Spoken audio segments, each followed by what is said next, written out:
இப்போ கூட யாரோ போட்டிருந்தாங்க, ஐம் டூயிங் புது வசந்தம் ஆல்சோ. சாந்தி வில்லியம்ஸ் மேம் பண்ணிட்டு இருந்தாங்க. சாந்தி வில்லியம்ஸ் மேம் போயிட்டாங்க. Sujatha game not to eat food, something else. அது என்னவோ எனக்கு அந்த அந்த அவங்க என்ன நினச்சி அதை போட்டிருக்காங்க எனக்கு தெரில. Not to eat food, to eat something else. Why அப்படியெல்லாம் ஒரு கமெண்ட் போட்டிருந்தாங்க. I don't get what it is, but whatever it is.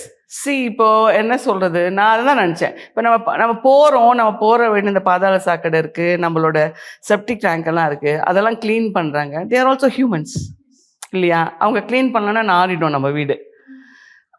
அவங்க அதை க்ளீன் பண்ணுற அந்த ப்ரொஃபஷனை வச்சு நம்ம அவங்கள ஹேட் பண்ண முடியாது. We can not judge them or we are not suppose to comment about them. சீச்சி இவன்லாம் பாரு அதில் இறங்கியிருக்கான் அப்படின்னு சொல்லக்கூடாது. இட்ஸ் மை ப்ரொஃபஷன் இல்லையா? என்னோட தொழிலே எனக்கு இந்த கேரக்டர் தான் கொடுத்துருக்காங்க. சார் நான் இதில் பண்ண மாட்டேன் சார், மீனா ரோல் தான் எனக்கு கொடுங்கன்னு கேட்கறதுக்கு எனக்கு ரைட்ஸ் கிடையாது, ஏஜும் கிடையாது. So I have sense. So people also should have sense.